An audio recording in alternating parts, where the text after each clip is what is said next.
السلام علیکم guys, welcome مائی YouTube channel Noreen calligraphy.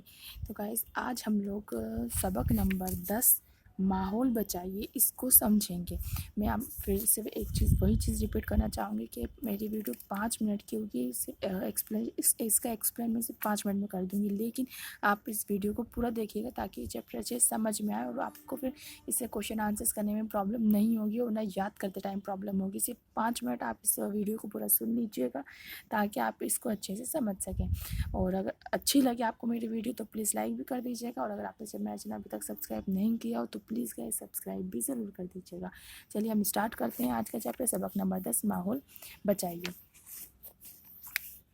تو یہ جو چیپٹر جیسے کہ آپ نام سے سمجھ رہے ہیں کہ ہمیں کیا اس میں کہا جا رہا ہے کہ ماحول بچائیے، آس پاس کا جو ہمارا ماحول ہوتا جا رہا ہے وہ بچا ہے۔ تو ماحولیاتی مسئلہ عام آدمی کی نظر میں ایک سائنسی مسئلہ ہے، جبکہ یہ ہر آدمی کا مسئلہ ہے۔ ماحول کی آلودگی سے کینسر، دل کی بیماریاں، سانس لینے کی تکلیف ہوتی ہے، جن سے عام آدمی متاثر ہوتا ہے۔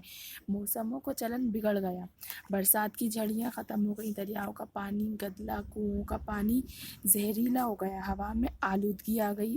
ان سب کا بھی عام آدمی سے تعلق ہے۔ قدرت نے دنیا کی ہر چیز کو ضرورت کے اعتبار سے ایک دوسرے سے جوڑ دیا ہے۔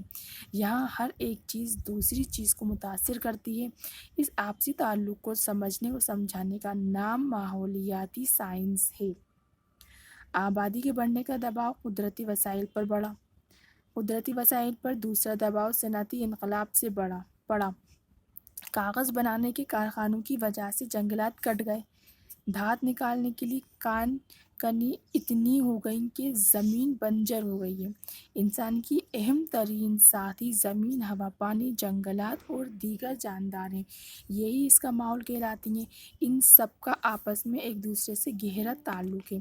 اگر زمین خراب ہو گئی تو انسان اس سے متاثر ہوگا۔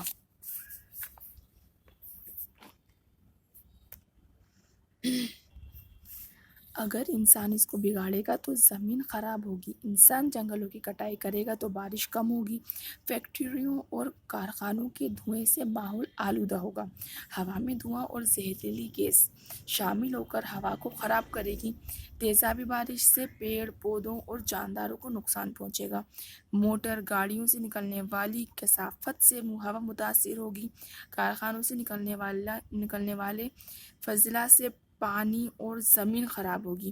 ہوا اور پانی کی کثافت کو قابو میں رکھنے کے لیے قدرت نے بڑا اچھا انتظام کر رکھا ہے۔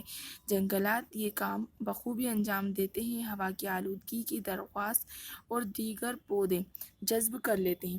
بھلا ہم میں سے کون ہے جسے اپنی صحت عزیز نہ ہو؟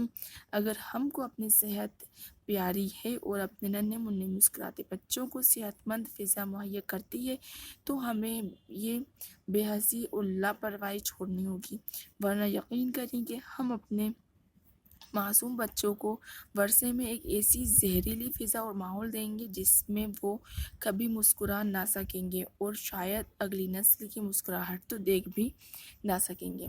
تو امید کرتی ہوں آپ کو یہ چیپٹر اچھے سمجھ میں آیا ہوگا کہ اس چیپٹر میں پورا ہمارے آس پاس یہ جو ماحول رہتا ہے، ہوا، پانی، زمین، تو پورا ہمارا جو انوائرمنٹ ہے اس کے بارے میں اس چیپٹر میں ایکسپلین کیا گیا ہے کہ ہمیں ہمارے جو انوائرمنٹ ہے اس کو کس طرح سے صاف رکھنا چاہیے اور وہ چیز کیوں ضروری ہے۔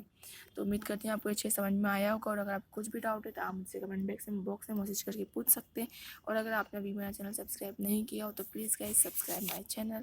Thank you.